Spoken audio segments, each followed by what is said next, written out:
Class 8-এর ইতিহাস chapter 3, class 8-এর ইতিহাস chapter 3, ঔপনিবেশিক কর্তৃত্ব প্রতিষ্ঠা।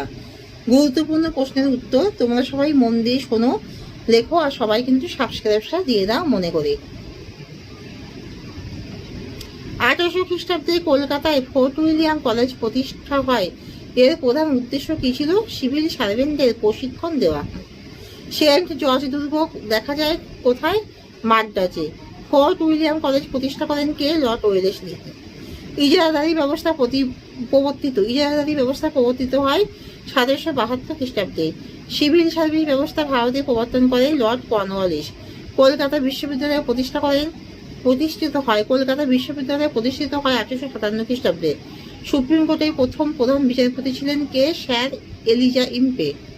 ভারতের শিক্ষা ব্যবস্থায় চুয়ে পড়া নীতির প্রবক্তা ছিলেন কে? Thomas Macaulay.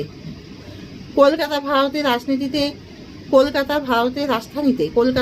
রাজধানীতে পরিণত হয় রেগুলেটিং অ্যাক্টে।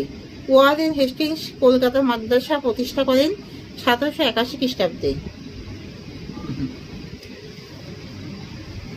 এ কোর্ট অফ জেন্টু লয় রচয়িতা হলেন কে? নাথানিয়েল হারেট। হিন্দু আইনগুলির সার সংকলন প্রস্তুতির উদ্যোগ নেন কে? Warren Hastings. ভারতীয় সিভিল সার্ভিস ব্যবস্থা প্রবর্তন করেন কে? Lord Cornwallis. স্থগিতস্য দমনে কে উদ্যোগ নিয়েছিলেন? Lord William Bentinck. East India company ভারতকে কটি প্রদেশে ভাগ করেছিলেন? তিনটি প্রদেশ, বঙ্গ, মাদ্রাজ, বোম্বাই। উইলিয়াম জোন্স কেন এশিয়াটিক সোসাইটি প্রতিষ্ঠা করেছিলেন? প্রাচীন ভারতের সংস্কৃতি, ইতিহাস এবং ভাষা গবেষণার উদ্দেশ্যে। জেনারেল অ্যাসেম্বলিজ ইনস্টিটিউশনকে কোন উদ্দেশ্যে গড়ে তোলেন? ডেভিড হিয়ার শিক্ষার প্রসার ঘটানোর জন্য। ইম্পেরিয়াল কোর্ট কবে কোথায় প্রতিষ্ঠিত হয়েছিল? 1774 সালে কলকাতায়। হিন্দু কলেজ প্রতিষ্ঠায় উদ্যোগ নিয়েছিলেন এমন কয়েকজন ব্যক্তির নাম কি? রাজা রামমোহন রায়, ডেভিড হেয়ার, রাজা রাধাকান্ত দেব। 1773 খ্রিস্টাব্দে ব্রিটেনের পার্লামেন্টে পাশ হয় কোন আইনে? Regulating act. এশিয়াটিক সোসাইটি প্রতিষ্ঠা করেন কে? William Jones.